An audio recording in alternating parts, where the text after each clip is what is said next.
दिनै गबिन्द बसुमतारी कलेजाव new education पलिसिखौ लानानै मोनसे एवेयारनेस प्रग्राम लानाय जादों आरो बेजों लोगोसे जोङो बेयाव माखासे जि जोंनि आथिखालाव बिटिआर गभर्नमेन्टजों लोगोसे जोंहा मोनसे खुंथाय हिसाबै बेवहाय मोनसे पलिसिखौ माबोरै इमप्लिमेन्ट खालामनाय जागोन लोगोसेयै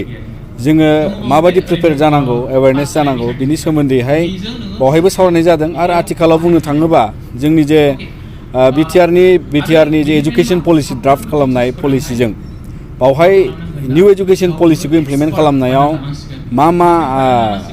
खामानि मावदेरनांगौ दं माखौ लानानै प्रिपेयार खालायनांगौ दङ माखासे गोबां स्ट्राक्चारेल चेन्ज फैगोन माखासे गोबां जोंनि जे इमप्लिमेन्टेशनाव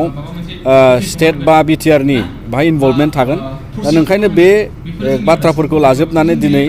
बिटिआर गभर्नमेन्टनि प्रिपेरेसनजों जों मिजिंथियो जे निउ एजुकेशन पलिसिखौ जोङो स्टुडेन्ट लेभेलनिफ्राय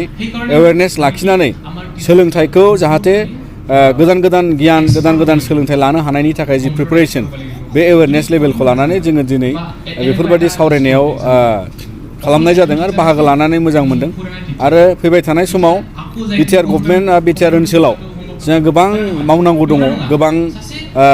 पलिसिखौ इमप्लिमेन्ट खालामनायाव बायदिसिना जेंनाफोरखौ बोस्रांनांगौ थासारिबो थाबाय दा बिनिखायनो नैबे मोनसे सम जे बेवहाय बयबो गोदान सोलोंथाइ आयेननि थाखाय इमप्लिमेन्ट जानायनि सिगांनो बेखौहाय बयबो सांग्रांथियै लानानै थांनांगौ आरो बेखौ बा इमप्लिमेन्ट खालामनायाव जाहाथे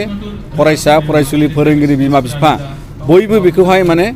मोनसे गेबेङै गोदान सोलोंथाइ लानायनि मोनसे स्कप हिसाबै जों आवगायनो थाखाय प्रिपेयार खालायनांगौ।